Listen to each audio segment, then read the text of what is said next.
Baptist Church since 2007 and a board member since 2010. He is married to his lovely wife Cherry and has two boys, Caleb and Seth. And a basset hound named Dakota. He strives to be a leader in the community with integrity, and he does very well at that, actually, and desires to help others become leaders as they lead their organizations and business. His message today is being a winning leader in a losing economy. Please help me welcome Pastor Kerry.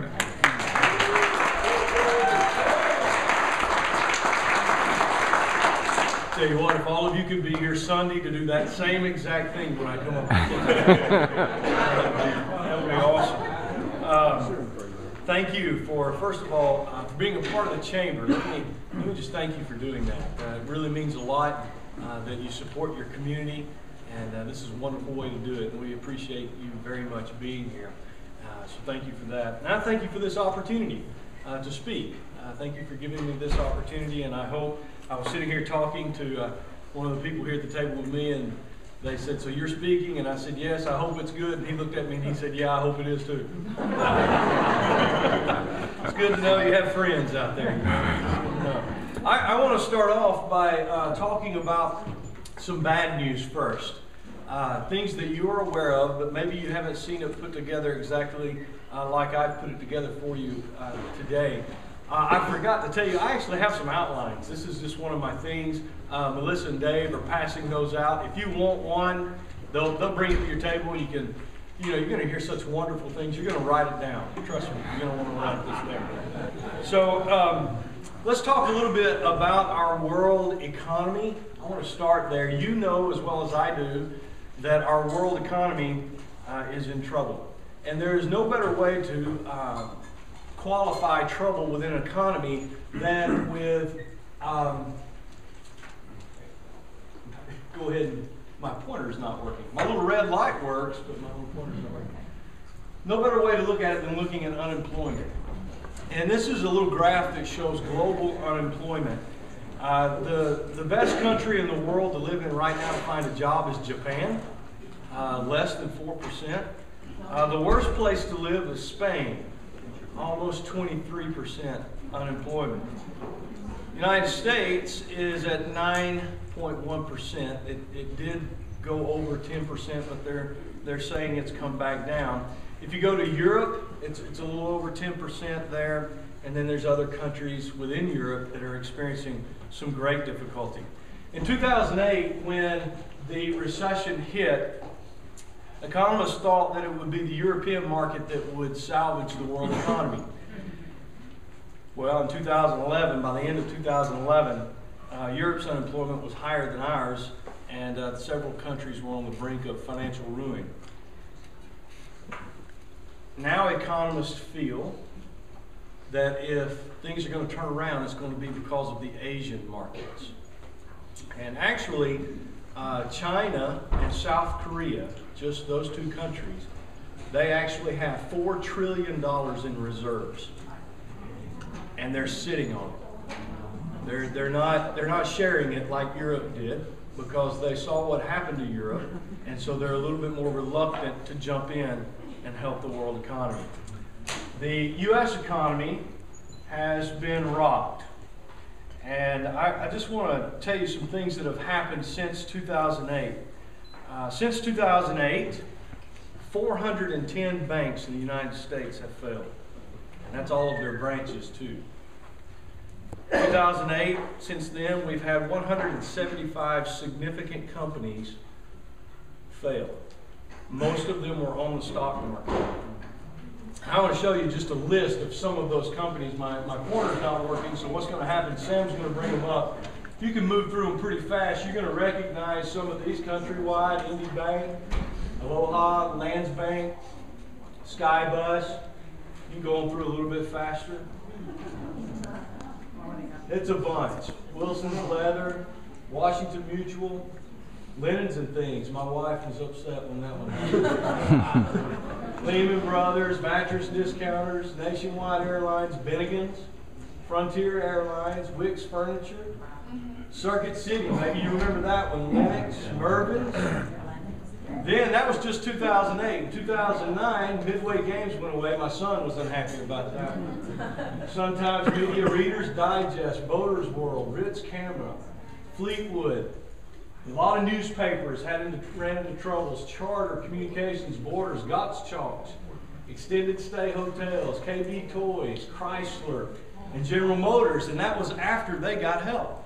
They still went bankrupt. 2010, 2011, it began to slow down, but we still saw several significant companies that were quite large just go away. Now, some of them, like Blockbuster, Blockbuster is one of those companies that filed for bankruptcy, but there's different types of bankruptcy, and they kept their name, and they're trying to make a go of it now. So you kind of get an idea of what's been going on in our country. And now my thing's working. Thanks, guys. So today, what I want to talk about is how can we be winning leaders in an economy that is struggling this bad. I happen to lead an organization that is purely not-for-profit, and apart from the few people that we have on staff, everything is dependent upon volunteers. No one pays fees. We don't require anyone to pay any type of financial contribution to be a part of this organization. And for many of you, some are in that boat, but for many of you, you're finding that creating fees isn't always the answer either, because people just stop paying fees. I was sitting here talking to my friend that I met today, Ron from Allied Waste. I would have never dreamed that the Allied Waste business would be in trouble because the economy went bad. Who would have thought that junk would have gotten less through a recession? But he was actually telling us it has, that the people they don't even have as much trash as they used to have. In Sacramento, let me tell you what's happened in the last 40 months. We've had 40 consecutive months of negative job growth in Sacramento County.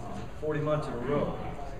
And the unemployment rate for Sacramento County is 12.7%. For our state, it's at 12%. So these are pretty tough times. How is it, as leaders in the community, how can we continue to be successful and even grow as leaders when we know the economy around us, which affects us in so many different ways? How can we continue to grow and actually be better? And that's what I want to talk about. So here it is. How can we be winning leaders in a losing economy? Two components to being a winning leader. The first one is leadership ability. Leadership ability is the character and tangible skills needed to make good decisions. It's not necessarily something that you can learn from a book, although you can get principles from a book. But it's something you catch more than you learn. I heard a good story about leadership ability one time. It was from a farmer, and this farmer had a mule who was very valuable to him. This mule did a lot of work for him on his farm. The mule got very sick, so the farmer called the veterinarian and he said, "Look, I need you to come check my mule out." The doctor came, he checked the mule over, and he assured the farmer, he said, "Your mule is going to be okay, but he is very sick. And to get him recovered, you need to give him these pills 3 times a day." And the doctor pulled out a huge pill. The farmer looked at that pill and he thought, how in the world do I get this mule to take this pill? How do I do that? He turned to the doctor and he began to ask him what to do. And the doctor said, well, it's quite simple. He said, you get a piece of pipe that the pill will fit into. And you put that piece of pipe into the mule's mouth and you go to the other end and you blow as hard as you can. And before you know it, that mule will take that pill and he'll start getting better. The farmer said, okay, that's fine.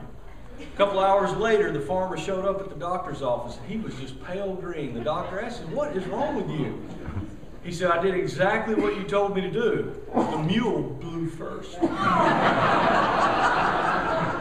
Leadership sometimes is nothing more than who blows first. And that's how leadership ability works. Another part of leadership ability is success. You can't overlook success when it comes to talking about leadership. And success is a measure of how good an individual is at a particular activity, skill, or career. We spend a lot of time and money in learning how to be successful. In fact, if you're a parent, you sent your kids to school so that they might learn to be successful. You may not have said it that way, but that was always in the back of your mind. When we send them off to college, or when we send them off to prep schools, or when we send them off to the public school, we have that in the back of our mind, that hopefully while they're there, they're learning something that will allow them to be successful. And somehow there might be a measure that we use to determine that they're being successful. Now, what's happened in our culture is that the primary measure we use for success is not the best measure. The primary measure that we use is money, net worth, gross income. If a person has more net worth, they must be more successful. But that's not always the best way to look at what's going on, especially if you're in a recession. That can be quite depressing if you are basing your entire ability to succeed on how much money you're making. Because you know as well as I do, you can work twice as hard and make less. Does that mean you were less successful? Not necessarily. I want to share some observations with you. Success combined with leadership ability equals effectiveness. I think effectiveness is a better measure for how you're doing, as opposed to always your net worth. You can't overlook net worth, but it shouldn't be our only measuring stick that we have. Effectiveness is a person's imprint left on others. It's what happens when you go home and you're not there anymore. What kind of imprint did you leave with your customers or with the people that you talked to that day? You may not have made the sale, but you still could have left a very good imprint with that person. And that's part of being effective. And that will not only help your success, it'll help your leadership ability. That effectiveness is what I'm talking about. Let me show you a picture of somebody. Now, don't answer this out loud, but if you know who this person is, would you simply raise your hand? I know there's one person here who knows who it is. He's on my staff. That's not why he knows. No, I'm kind of surprised. I thought there might be at least one or two people in here who knew this person. This is Carlos Slim, the richest man in the world. He's worth about $70 billion. Very, very successful. Yet none of us even recognize him. He lives where? He lives in a very small house in Mexico. The small house in Mexico. They say he's a great guy. I don't know. I didn't even know what he looked like. Let me show you another picture. Does anybody recognize this guy? It's kind of a funny picture. This is Bernard Arnault. He also is one of the wealthiest men in the world. He's actually the fourth wealthiest man in the world. I couldn't show you the second and third person because you would have recognized them. It's Bill Gates and Warren Buffett are 2 and 3. But this guy is number 4. And I forgot to tell you what Carlos Slim does. Carlos Slim owns the largest mobile phone company for Latin America. That's what he does. And Bernard is the CEO of a company called LVMH, which is a high-end manufacturing company in Europe. And these two guys are very wealthy, but we don't even recognize them. Even though by our terms, they are very, very successful. So successful, we don't even know who they are. But let me show you some other pictures. You know this guy? Yeah. If you don't, you need to go ask your kids. They're learning about him at school. This is Abraham Lincoln. A couple of weeks ago, they did a comparison of the wealth of presidents. And believe it or not, Abraham Lincoln was one of the poorest presidents we've ever had. Yet he's also considered to be one of the best that we've ever had. So again, a measure of effectiveness versus success. This person, you might know who that is? It's not Morgan Freeman. No. All right? It's Nelson Mandela. Okay? It's Nelson Mandela. Again, someone, if you were to place his net worth by his effectiveness and by the net worth of other people in the world, he's not very high on the list. But yet he was a very effective person, leaving an imprint on millions of people. Anybody know this person? Mother Teresa. Again, another one. Whose net worth? Man, probably less than every one of us in here. But yet, what an imprint she left on the world and on the people she was around. So that's what I want you to think a little bit about today. Think about the difference between being successful and being a good leader. And if you can do both, if you can be a good leader and you can be good at something, then you leave an imprint, which is what I'm calling effectiveness. If both components are not equally developed, a person's effectiveness will be limited. Okay? Your imprint's going to be limited if you only focus on one. And let's be honest, the one that we focus on the most is what we call success, that way of measuring how good we are at something. And many times we fail to develop the leadership side, that's part of us, the character and that ability to make good decisions at a good time that's going to help ourselves and the people around us. Let me give you a chart here to kind of tell you what I'm talking about. Let's say that we could measure success on a scale of 1 to 10. And let's say with this person here, their success is up to 8. They're quite good at whatever it is they're doing. But their leadership, their ability to make good decisions, their ability to make decisions at the right time, in the right way, maintaining their character and their integrity, it's only a 1. And so their effectiveness, their imprint that they're leaving on people is rather minimal. Okay? I call this success minus leadership equals this type of effectiveness. But what happens if this same person increases their leadership by 1? Notice how large their imprint is. It's doubled. It's doubled. Their net worth didn't go up, but their imprint on society went up quite a bit. I call this success. What happened? Let me go back. I'll get you back. Go get me back. You went way back. There we go. Success plus leadership. Now go to the next one. If you increase it up to a 6, notice again the effectiveness, the imprint that's being left in society as a result of not your net worth going up, but the fact that you're a better person. You're leaving quite an imprint. Now, notice what happens next. Let's say that what happens next is that your leadership continues to grow, but your success goes backwards. What's that called? What's called a recession.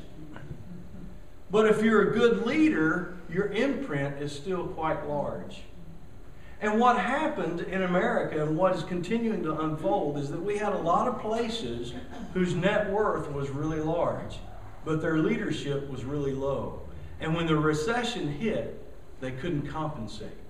And leadership is what allows us to compensate when we don't have good financial days. That's what allows us to survive. And if you look at any company that didn't survive, I can tell you that there was probably some bad leadership decisions that were made along the way. But it's not just companies. We do it in our households. We do it with our families. We do it in the organizations that we're a part of. Without leadership, they can't survive the recession very well. And so that's why it's so important that we think about these things and look at these things. That's what I'm here to challenge you about today. I know that we have to make money. Listen, I'm the CEO of this church. I realize we have to make money. But I also realize it can't be just about money. And in your business, it's the same way. I know you have to make money, but it can't be just about that. It's about being a better person and being a good leader. Because if we haven't learned anything, hopefully we've learned this. Not every year is going to be better than the last year. It's just not. And we have no guarantee that it will. And it's leadership that allows you to survive those recessions, those dips that we didn't plan for. So I want to close by talking just about a couple of things to be a winning leader.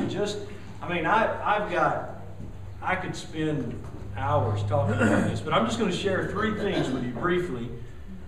Challenge you to think about some things as you leave today. First of all, to be a better leader. Pursue gaining influence as you pursue success. Influence is nothing more than leadership. Influence is when someone listens to what you say. And they may not do what you say, but they respect you enough. You have enough influence that they listen to what you say. And sometimes you have enough influence that they actually will do what you say. The problem is that many times we pursue success instead of pursuing influence. And you gain influence through the simple things. Keeping your word, having good character, being a person of integrity. Those are the things that influence other people. And sometimes we get so busy chasing success, we forget to chase that part of us that strives to do better, strives to do the right thing. Another thing is to pursue integrity as you pursue your financial growth. It is so easy, especially when times are tough, to cut corners. It's easy to be dishonest when things aren't going well.